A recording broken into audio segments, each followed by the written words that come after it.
esta ocasión me complace presentar al señor ministro Douglas Wagland of Pitcruvie, que va a presentar la conferencia Scotland Heraldry, the Pageantry of Identity. Cuando quiera, the floor is yours. Good afternoon. My subject this afternoon is in fact the Scotland's heraldry, and not Scotch heraldry, which I more associate with Scotch whisky, I must say. But to continue. From ancient times, symbols and emblems have been used among mankind to distinguish tribe from tribe, nation from nation, and family from family. In battle, on foot or mounted, men wearing armour could see little and could not identify each other or distinguish between friend and foe. Where better to place a sign of identification than on the largest plain surface available, the shield. If not at war, the armoured knight was playing at war. The tournament, a war game par excellence, and when the knight would display his personal shield device on a regular basis, the very essence of heraldry. And when the next generation of knights used the self-same symbol in war or tournament, the hereditary use of a device on a shield again established the concept of heraldry on a firm footing. Personal insignia had become hereditary and truly heraldic. Thereafter, a wide range of factors, feudal, familial, and social among them, influenced the choice of symbol. The Second Crusade increased so much the ensigns of armorial bearings that it became necessary to adopt the graphic principles brought from the Orient by the King of France, Louis VII, and aided by French armorists, there came into being the art of heraldry, or blazonry, being the science to describe an escutcheon or shield in heraldic terms, from the adoption of the blazon, or horn, with which the herald blazed and published the king's will. Before, as I hope today, to expand on that subject, may we reflect on the words of Lord Byron, the English poet, peer, and politician, who became a revolutionary in the Greek War of Independence, who said, "Most historians seem to suppose all their readers are equally learned, and by that error seldom explain the origin of antique and foreign images implanted among us." As I feel sure that I have this afternoon the good fortune to be addressing an audience which can only be described as learned, but nevertheless perhaps I can use this opportunity to shed some light on images and things which may increase knowledge or prompt recollection. All will be revealed. The early coats of arms were simple geometric shapes, almost certainly arising from the strengthening bands of wood consisting of vertical, horizontal, or diagonal lines, which are now known collectively in heraldic terms as ordinaries, which are really the basic of heraldry, and developed into more complex patterns, including beasts, flowers, and everyday objects of the time. The symbolism which gave rise to personal coats of arms in the quest for identity first appeared in Scotland in the 12th century, and the earliest known rolls of emblazoned Scottish arms appears in the famous Armorial de Gallery, which contained 42 Scottish heraldic bearings and probably dates from the period 1340-1360. However, another researcher, Dr. Bruce McAndrew, provides ample evidence of material of Scottish interest in earlier English and continental armorials. It is often claimed that the Scottish form of heraldry is the purest in the world, both in form and in regulation.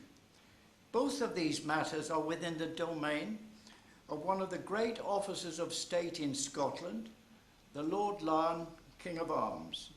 He is a member of the Royal Household of Scotland and grants armorial bearings on behalf of the sovereign. In a monarchy, such as Great Britain and Northern Ireland, the sovereign from whom as the fountain of honour all rank and titular distinctions flow. It is appropriate, therefore, in our study of Scottish heraldry and the quest for identity, to consider the royal arms, those armorial bearings which have through the years identified the sovereign. The famous Red Lion of Scotland, with the famous royal tressure, the narrow double-line border charged with fleur-de-lis, pointing alternately in and out, flory counter flory, appears on a manuscript of 1244 and is depicted by Matthew Paris, the Benedictine monk, in his Historia Anglorum, about 1260, to be found in the British Library. However, King William the Lion, 1165-1214, may have been the first to bear the red lion rampant on his shield. Certainly it appears depicted on the Great Seal of his son Alexander II, 1198-1249, and later on the seal of King David, 1324-1371.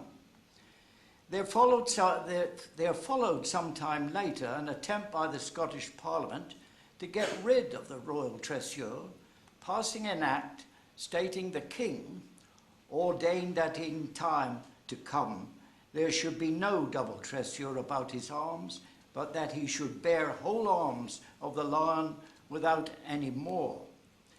This was never put into operation, save for the removal of the top of the tressure. The royal arms depicted here are those of a cast on a carving which was once mounted on the boundary wall of Paisley Abbey, and clearly shows the removal of the top of the tressure, which was later restored by James the Fourth, 1495 to 1519. Well, let us again refer to the royal arms. And encircling the shield of the royal arms is the colour of the most ancient and most noble order of the thistle, second only to the order of the garter in England. James VII established the order in 1687. There's no evidence to demonstrate the thistle as a Scottish symbol before 1470, when it appears on a silver coin known as a groat of that date.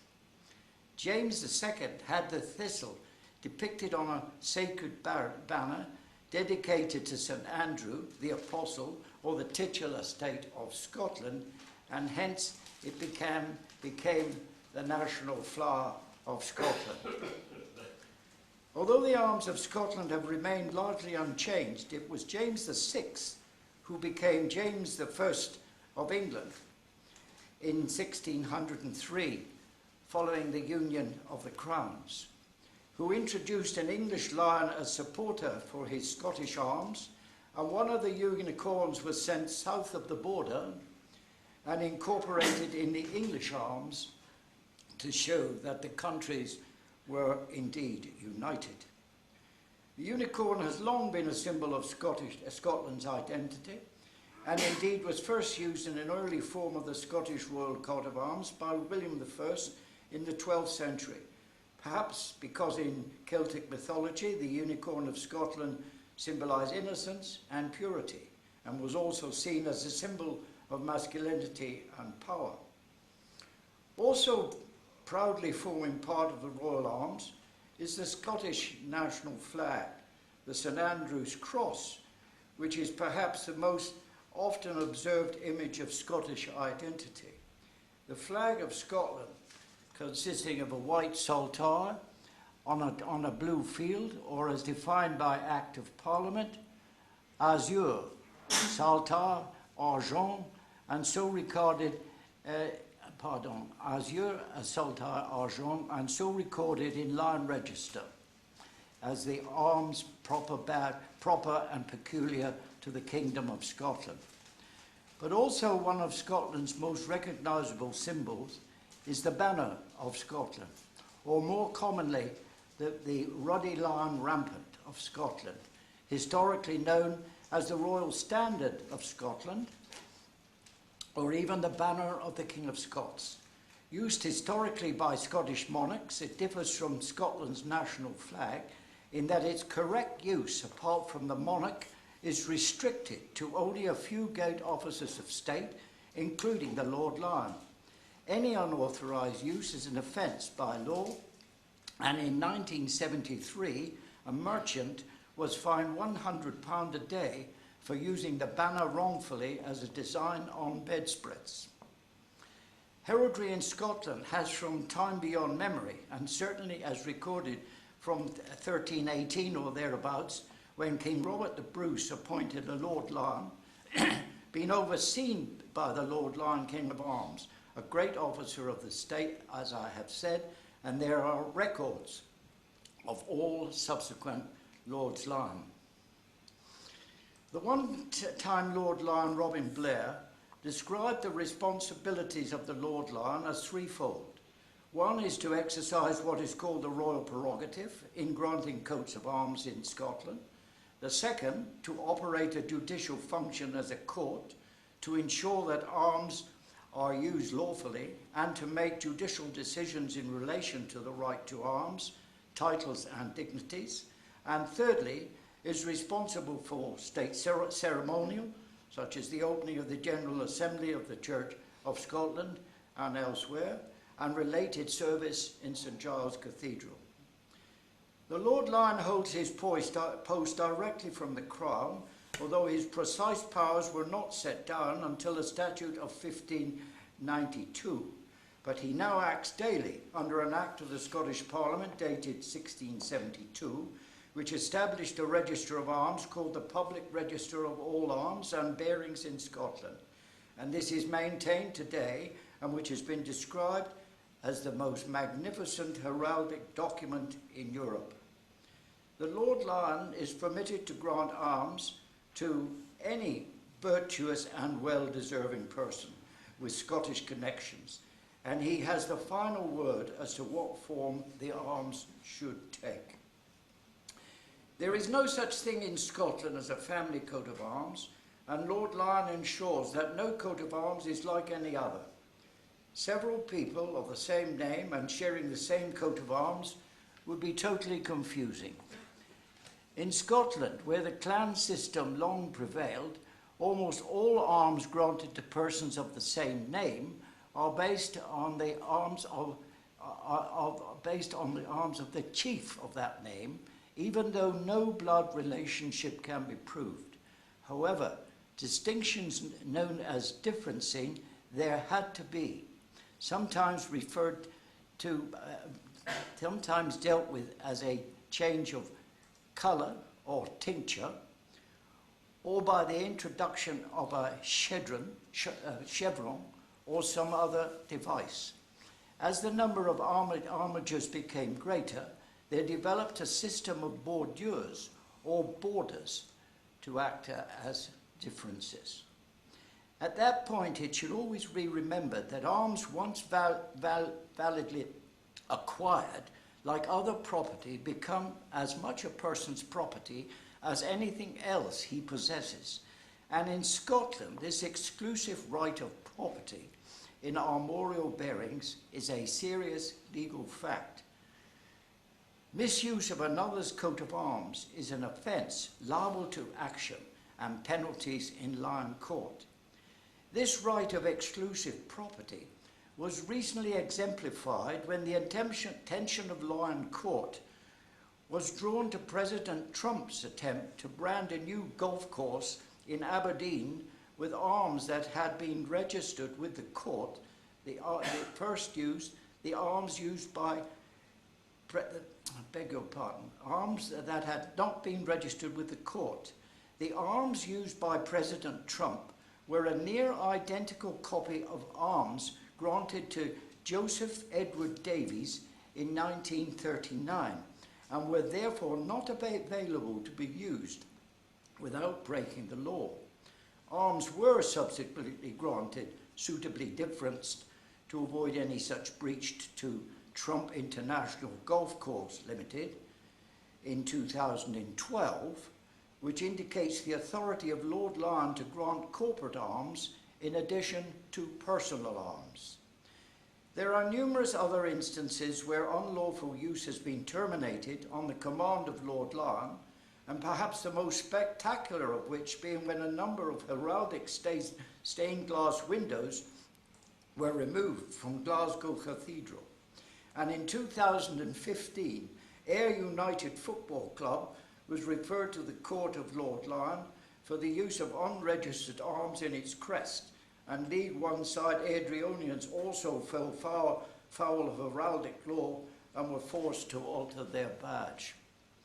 In further pursuit of these symbols or images of Scotland, Scottish heraldry and identity, I invite your attention to these 17th century clansmen wearing a full-length garment known as the Great Kilt, where the upper part could be worn as a cloak.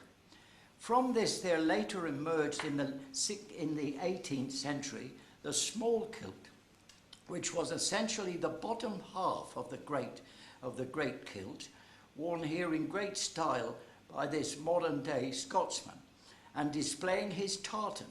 But it was not until the 18th century that the clan tartans became conscious and acknowledged symbols of identity, although, as Sir Thomas Inney of Lerney pointed out, tartans are the complement of armorial bearings, badges and standards. Clearly today, the various tartans are associated with clans, and such names as Bruce, Campbell and Fraser are easily called to mind. Indeed, Scottish heraldry has been considered inseparable from the subject of clanship. The Scottish Parliament passed the Scottish Register of Tartans Act in 2008 to create a repository for the preservation of tartans and as a source of information for tartans, and which finally confirms the importance of tartans as part of the Scottish identity. The object of using heraldry is to make identification as instant and complete as soon as possible. So let us consider various other ways of achieving that. In the case of a clan chief being the head of his or her clan, who must be recognised as such by Lord Lyon and must possess the undifferent arms of their name, he is permitted to wear his exclusive badge, which you will now see, by the form in his personal crest in a plain circlet described with their own motto. You will also his entitlement to 3 eagle feathers behind the circlet of the crest badge, where a chieftain of a branch of a clan is permitted only 2, and an armigerous clan member only 1 feather behind the badge. Any Scot who has recorded Scottish arms in the Lion Registry has the right to wear his crest as a badge. As a result of the survival of an old and interesting custom recognised in the heraldic law, members of the clan are permitted to wear a crest badge. In former times, many chiefs gave to their followers a metal plate of their crest to wear. The crest badge was affixed to the clansman's clothing by a strap and buckle, and when not in use, the strap and buckle were coiled around the crest badge. Today, the old metal plate crest badge has been replaced by a metal representation of the chief's crest, encircled by a metal strap and buckle, which you'll see clearly displayed here, and having the chief's motto engraved on the strap. This is the only way in which a clansman is entitled to display his chief's crest. Only the chief and his heir wear the crest without the strap and buckle. I cannot close without a short reference to those colourful images of identity, namely the flags, which, in addition to those which must be flown without authority, are those specifically identifying the owner, which are authorised especially by the Lord Lion. I refer, of course, to the banner, which you'll see there in the top left-hand corner, which it is the personal banner of the owner of a coat of arms, rectangular in shape and of varying sizes. It shows his personal coat of arms, granted him by the Lord Lion or inherited as of right from an ancestor and protected to him by the law of Scotland. It is the visual equivalent of his name and is flown over his house and is an indication that he is there. There are two special heraldic flags which further identify the owner. They are the standard, guidon, pennon and pinsel. The standard is a long, narrow, tapering flag of varying lengths according to the rank of its owner. The sovereign has a standard of 8 yards in length, or nearly, well, I'm trying to do the calculation in meters, and would be nearly 8 meters. And lastly, knights and feudal barons 4 yards, or just under that in terms of meters. Although recent changes following the abolition of the feudal system in Scotland in 2004, after more than 1,000 years, may have a bearing on the future in some cases, it does not necessarily indicate the physical presence of its owner. Time does not permit a more detailed description of these interesting and colourful signs of Scottish identity, except to say that the guidon may be described as a miniature standard, some 4 feet long, and still granted by Lord Lion in accordance with strict armorial regulations. The pennon, a medium-sized personal flag, and like the banner, indicated the personal presence of the owner. As a tribute to all here this afternoon, my own standard, granted by Lord Lion in 1996, some 4 yards in length. In conclusion, I can do no better than repeat the words of Lord Lion, Sir Thomas Innes of Lerney, who said, "In the glowing pageantry of emblazoned armorial, the annals of Scotland and its surnames are written in characters which inspire the mind and thrill the eye, but which above all proclaim our native pride and the kindly use of Scottish clanship and kinship." Thank you.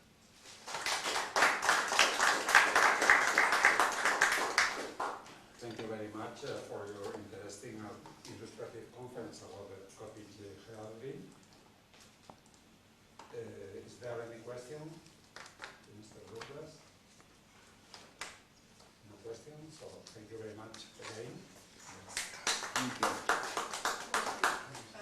Just one question. No, we should use the time after Okay. 5 minutes. Okay, you finish? Okay. Okay, thank you very much. I hope I haven't overstayed my welcome. You have another. Is your time now? It's 5 No, I think.